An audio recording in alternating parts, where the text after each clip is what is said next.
Right. Evening, everyone. I hope everyone's good. Thank you so much for arriving. Oh, we've got on to page 2. I'm beside myself with excitement and joy.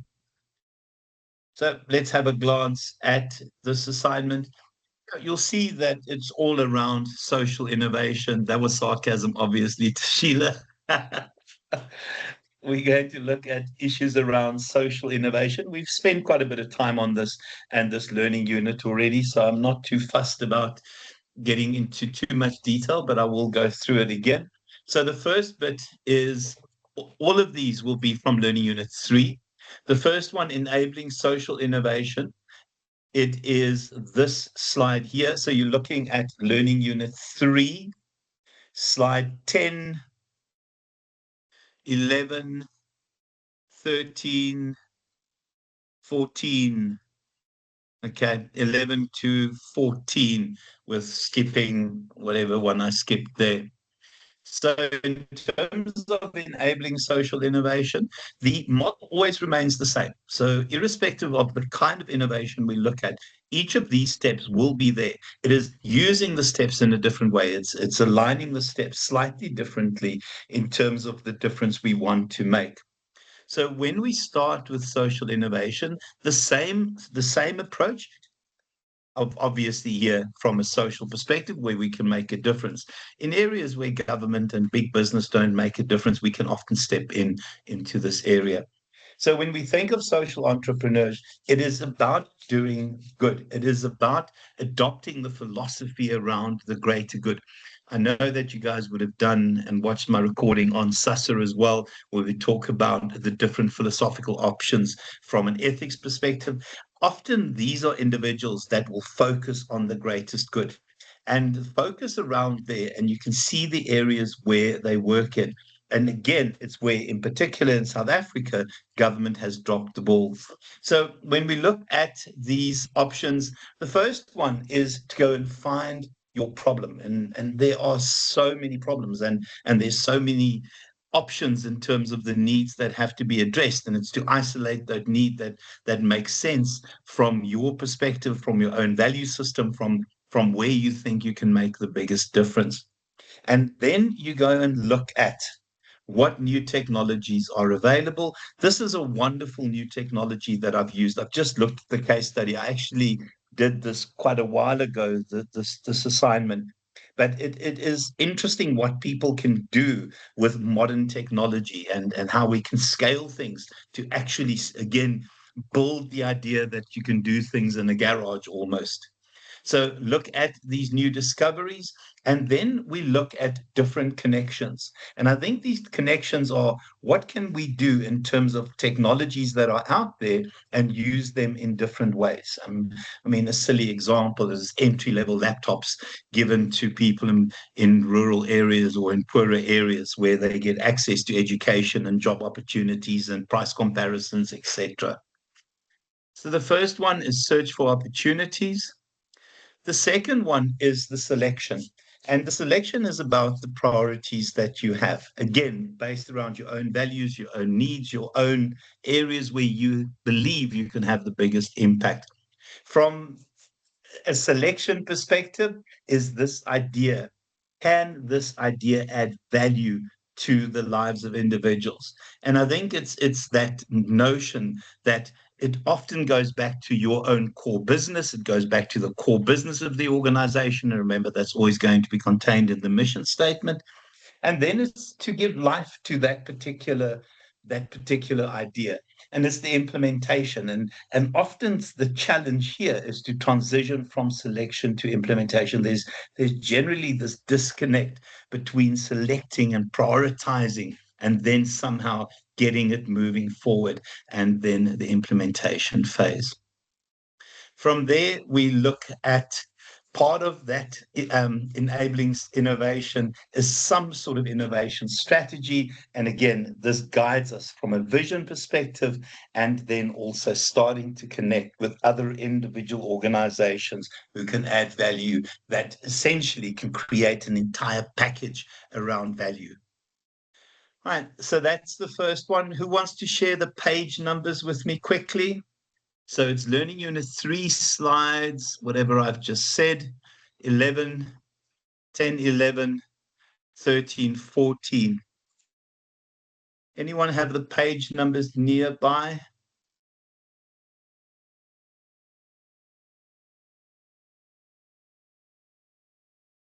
Any luck with that?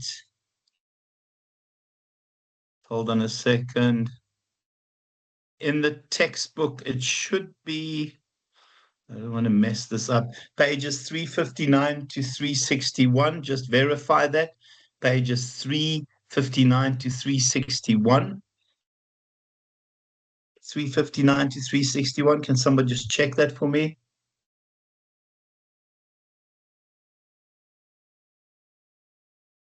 Has anyone got the textbook nearby?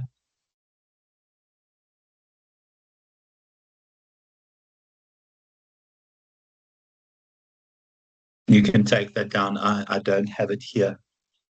Right, the second question then there.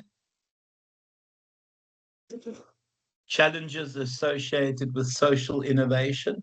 So again, let me just cheat this and go Control F. Remember, my slides become the memo. Challenges associated.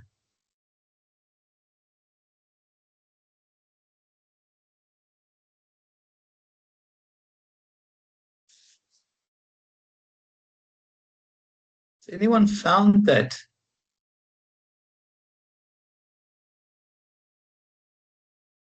Let me just look at that question again. Hold on. I should have been a little bit more organized. Okay, challenges in social innovation.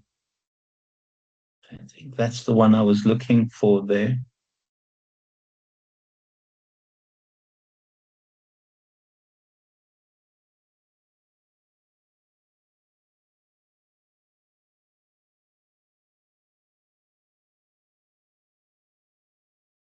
Anyone have any luck with this one?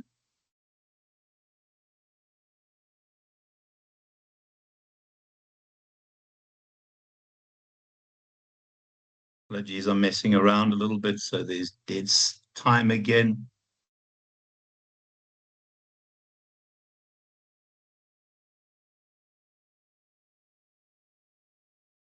Hold on. I know that I've seen this. Oh, here it is. It's not picking up that one. Very special search on PowerPoint. So this challenges associated or challenges in social innovation, guys, is on slide 9, also learning unit 3, slide 9. So it's that guy there. Yeah. So the first one, often because this is outside what we would consider the core business, because this is not going to give you the same return on investment as a profit-driven organization would, people are reluctant to invest. So those challenges will come to those resources, and generally the key resource there will be funding. There's also going to be some conflicts in the organization because when we look at the definition or the modern definition of what we mean by sustainable success, it is wealth creation for all your stakeholders. But there are still organizations that operate on the basis that our only stakeholder that matters are our shareholders. And convincing those kinds of organizations to invest in projects that might not give a direct return on investment from a stakeholder and shareholder perspective will be a big issue. To also just say with those kinds of organizations, it's often about convincing people about the need to do the right thing and what a positive image and a positive outlook can actually bring the organization. A lot of organizations will have a voluntary approach to this. I know that Varsity College Pietermaritzburg at the moment, they are refurbing a school. Yeah, it's one of these grade 0 schools in a rural area. And people have volunteered to plant trees, to go paint, to go lay tiles, etc. But not everyone volunteers. And I think that's often the challenge with this. The fourth one there is this idea of lumpy funding, and that you have to rely on individuals in terms of grants and donations, and those aren't always there because companies would have allocated funds to projects that render a return for the shareholders. And then it's the scale. I think the simple reality of South Africa is if we look at the social needs, how do you prioritize water above sanitation, above schooling, above health, above this, etc.? And I know, Tashila, that you guys are involved in a water project. But the reality is the challenge is significant. It is not just, you can attack everywhere. And it's that prioritization that is important and linking that prioritization back to your core business that is also important. But the simple truth is the scale is absolutely daunting. But it's that idea of, start in a small place and at least you've made a difference in one person's life or a group of individuals' lives. So that would be slide 9, learning unit 3. In terms of the page number, can someone find that for me? I've got it as table 19.1, guys. I have it as table 19.1. So I'm thinking around page 351, 359, page 359. Just check that for me.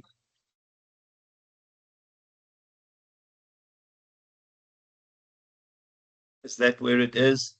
Okay, but I think you've got enough information on that slide anyway.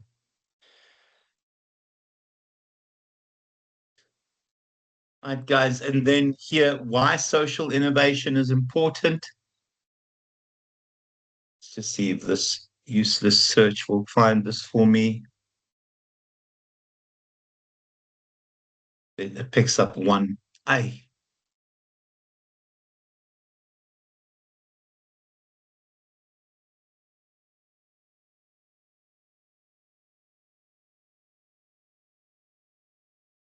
Okay, so you're looking at slides 16 and 17. 16 and 17. So I think the reality is, and we've spoken about how organizations have these vast amounts of cash and how two-thirds of, thank you for that, Neil, two-thirds of the wealthiest economies globally are big business.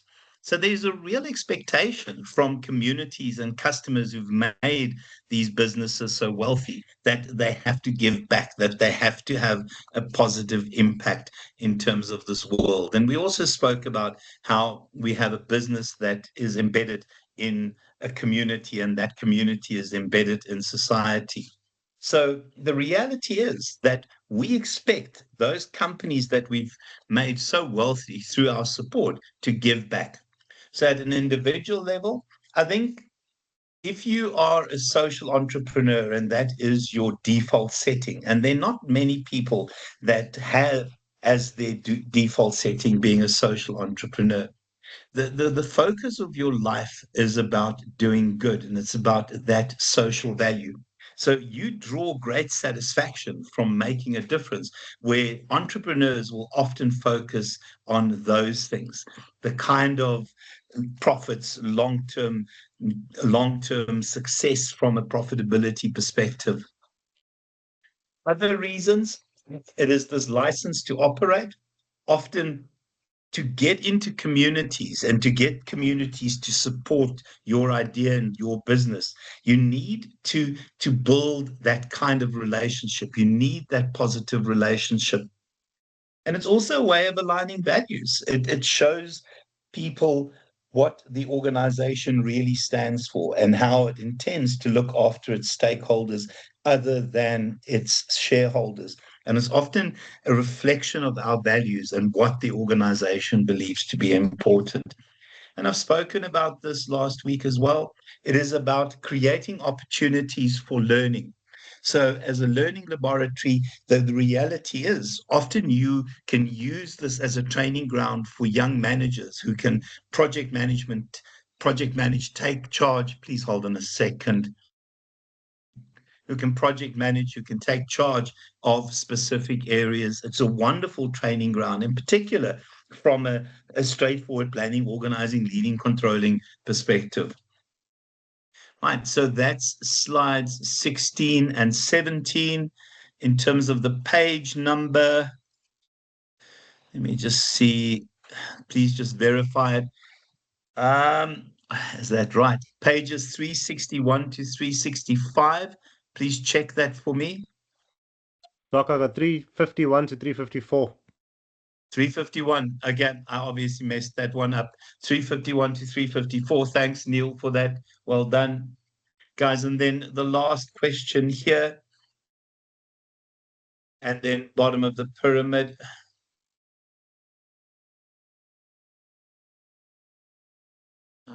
You would have done bottom of the pyramid as part of your third year if you did your undergrad with Varsity College.